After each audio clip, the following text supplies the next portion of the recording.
So China issues a warning to America. Now it's dealing somewhat with tariffs, but there was something else they said that we're going to bring attention to. It goes back to the fact of really who are the enemies that we're truly fighting. Prime example, guess what? EU, it comes out, bombshell report, that EU paid more. Now listen to this. EU paid more for fuel and goods from Russia than they actually gave Ukraine to fight Russia. Isn't it funny how we really see the laundering that's coming out? EU, which is saying they want Russia to fail, got more goods, spent more money with Russia than they gave to Ukraine. It's crazy. We're going to talk a little bit more about that story. Also, Trump came out with a balanced budget initiative last night. I think it's great. Problem is this. Everybody applauds. They applaud Doge. The same people that applaud Doge, the Republicans, they're applauding the dismantling of the bills that they put forward. At the same time, they're putting a new bill forward that would not balance the budget. Smoke and mirrors. That's why Congress, every one of them should be thrown out and redone. We should redo Congress. It's ridiculous. And then lastly, we're going to talk about something that, I'll be honest with you, may be unpopular to you. I'm glad that Panama is now under American control, but this is not what we were talking about. This one big player, again, sets policy for the world. That's why I push against Bitcoin. That's why I push against all these equity investments when it comes to retirements, because now we have someone that's over the Panama Canal that has control, and they're not actually Trump supporters. We'll dive in.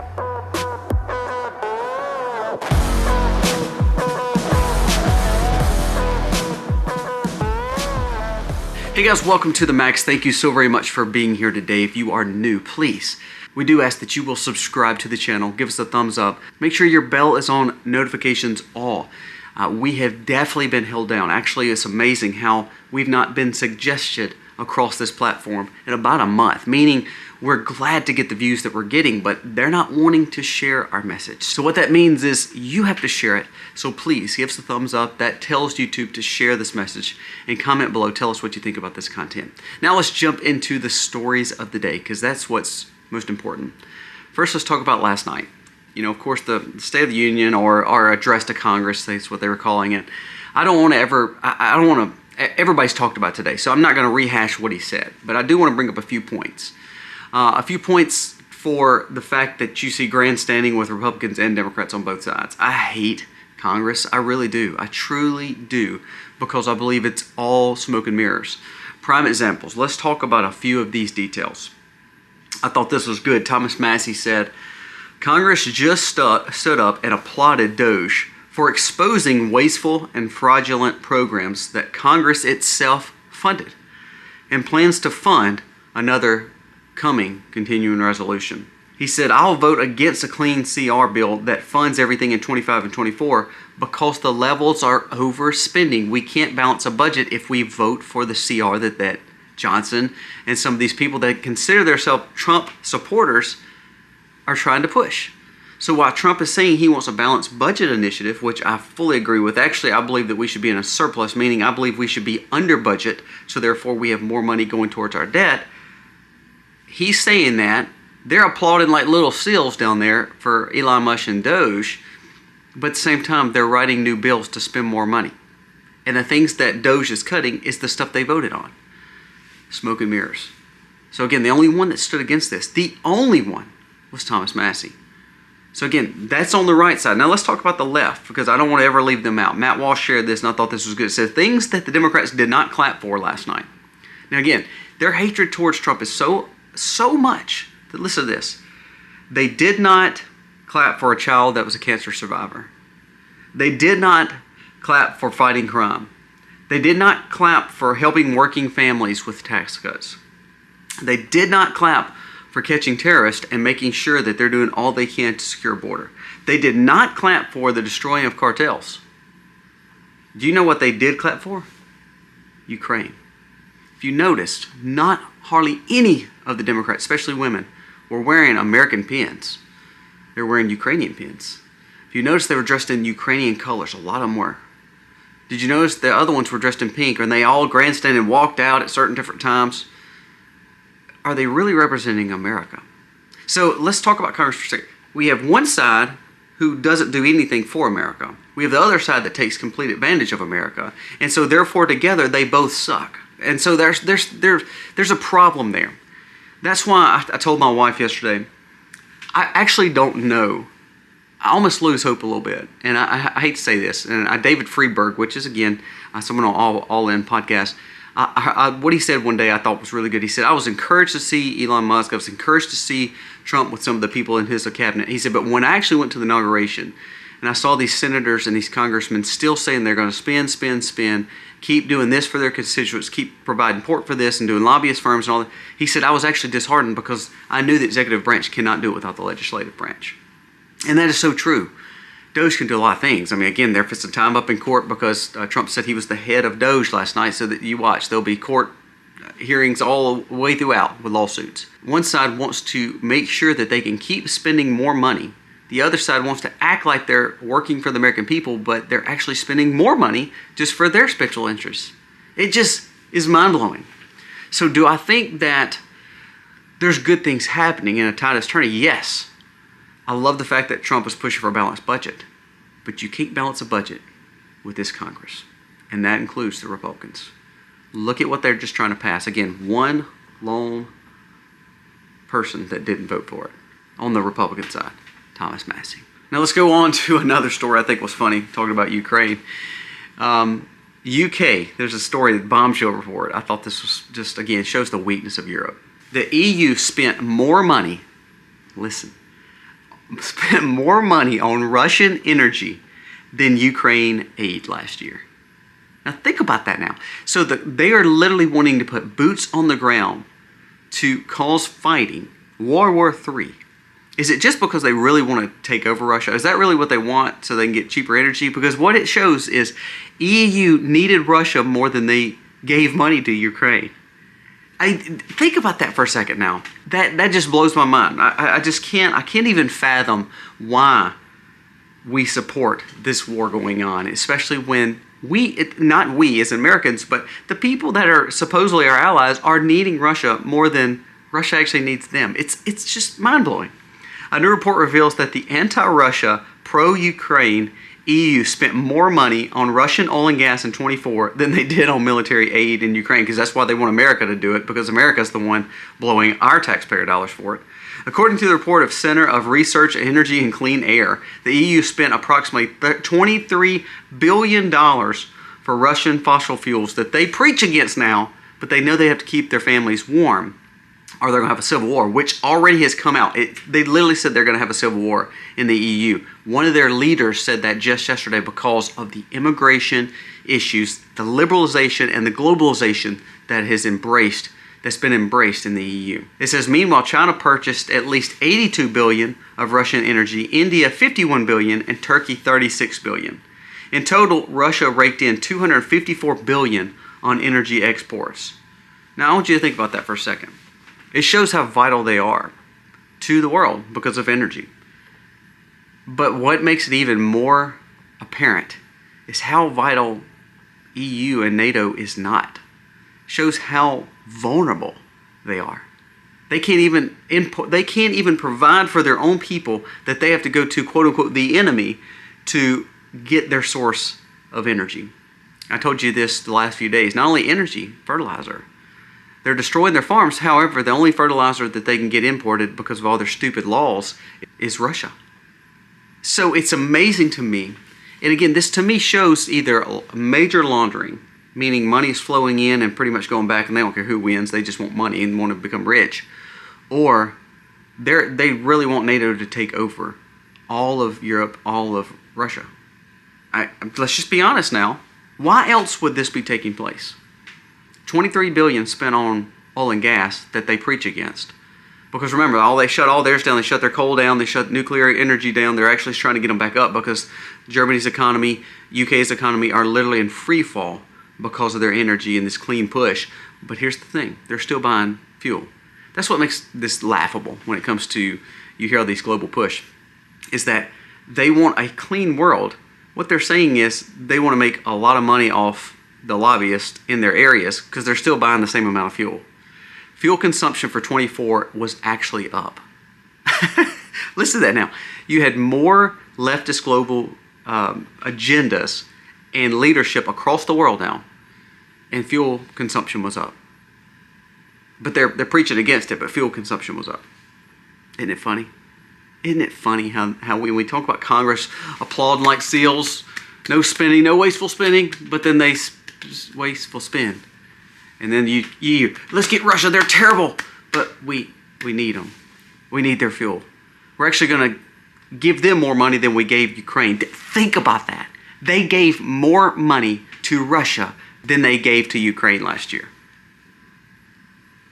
Unbelievable. Now for the whopper of a story. And I don't know, you may have heard this by now. So we dog out big companies, private equity companies, because they rule the world.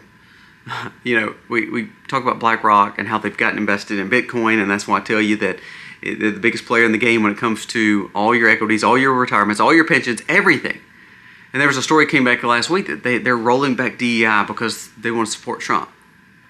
And again, I told you, I said, all it is wolves in sheep's clothing. Listen to this. What was the push for Trump and the Commerce Department saying that they wanted to make sure China did not have the rights to Panama Canal? They wanted American companies, America. Well, guess what just happened? This is a bombshell. And then we're going to talk about what China just said about this whole thing.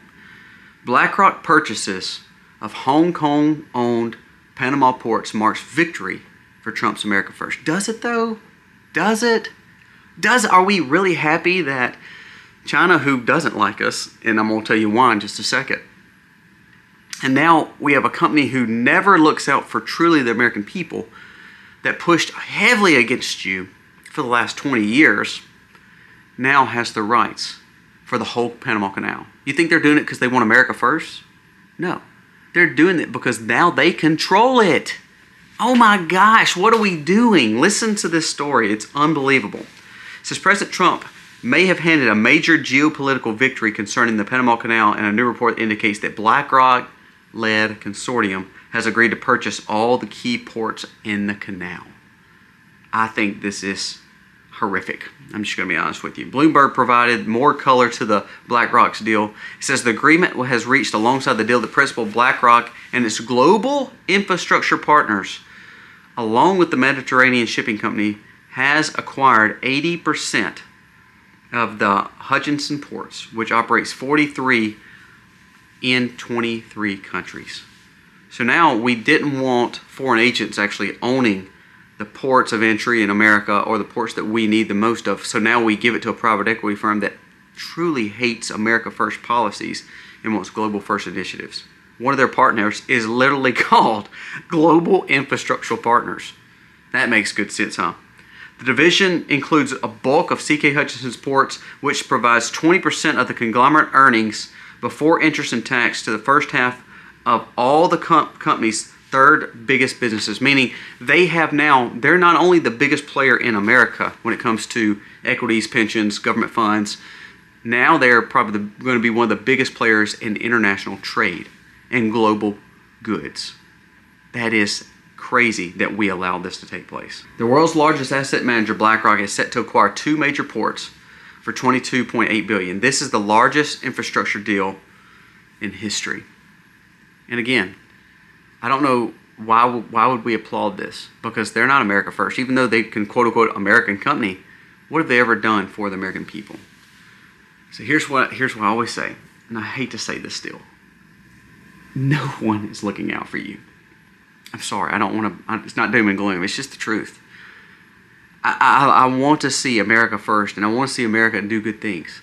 But is this really good things? Pam Bondi came out yesterday and said, well, we're going to we've got the Epstein files now, so we're going to release them. Oh, wait, by the way, there's a lot of national security in it, so we're going to redact a lot of it. Do you see how they're playing you on that?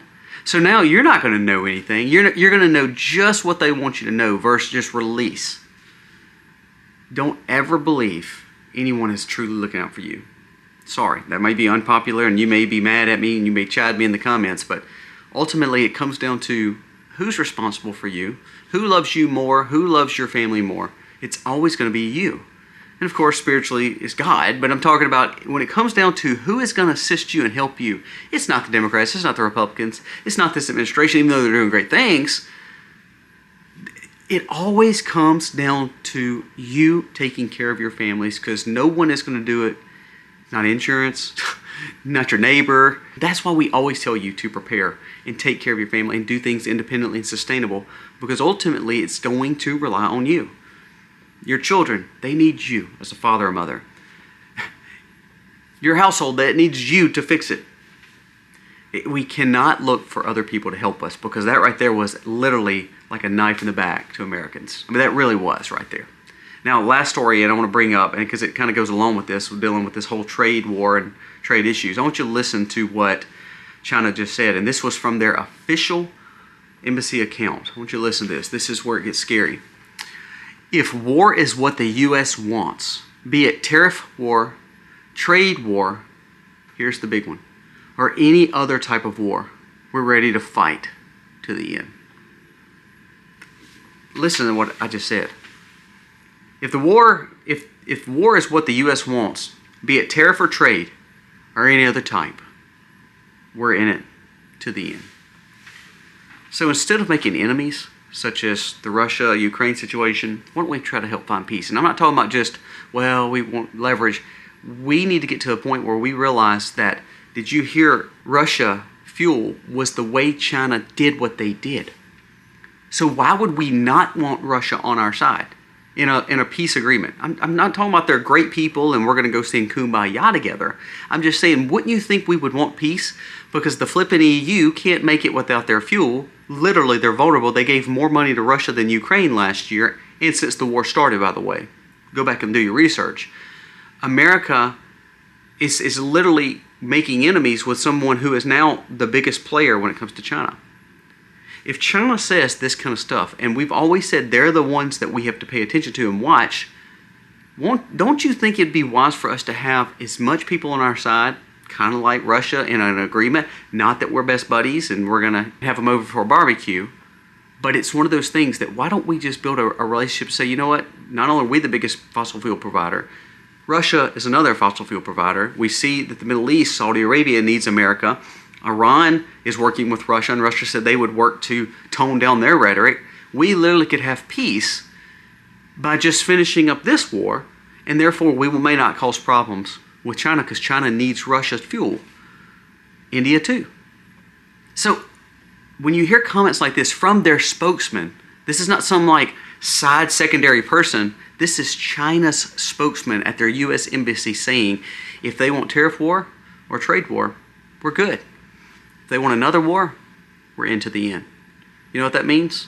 That's not just talking about AI. That's not just talking about like tariffs and they're worried about, going up on trade and embargoes.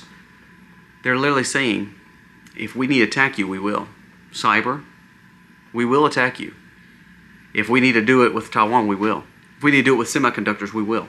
If we need to harness and take all our goods back because you've depended on us for so long, we will. We're to a point where that's a direct threat to America. And here we are allowing the ports to be sold to companies that really don't like us as much as they like the global push. So whose friends are they really? Even though they have American flag waving on their canal ports, is it really people who support you and me? Smoke and mirrors, guys, smoke and mirrors. I tell you, I was really discouraged. Not just because of what Trump said. I thought he said great. I thought his State of the Union, or his, whatever they want to call it, joint address, was actually really good. I thought he did a very good job. I really did. But then when you hear stories like what China just said, the fact that EU is literally giving more money to Russia than Ukraine, the fact that both sides of Congress suck tremendously and don't represent you. There's one person, again, not that I'm building him up because he's just a failed man too, but there's one person that always ends up standing up for the American people, and that's Thomas Massey. And then on top of that, we allow our ports to be taken over by a company that literally despises patriotism and America first. What world are we living in, guys? Take care of your family. Prep. I'm going to be putting out a prepping video this week about stockpiling and things that you should be stockpiling. I don't do a lot of those videos anymore because sometimes people have enough and people don't want to spend extra money. But we are going to be doing one this week of things that you can get that never expire on your shelf. You need to pay attention to that video. Guys, we thank you so much for watching. We humbly ask again to please subscribe to the channel. We actually lost about 6,000 subscribers over the last 30 days. I don't think that's by happenstance or coincidence. I believe it's because we're speaking truth and our message is not getting out like it used to. Guys, thank you for watching. God bless.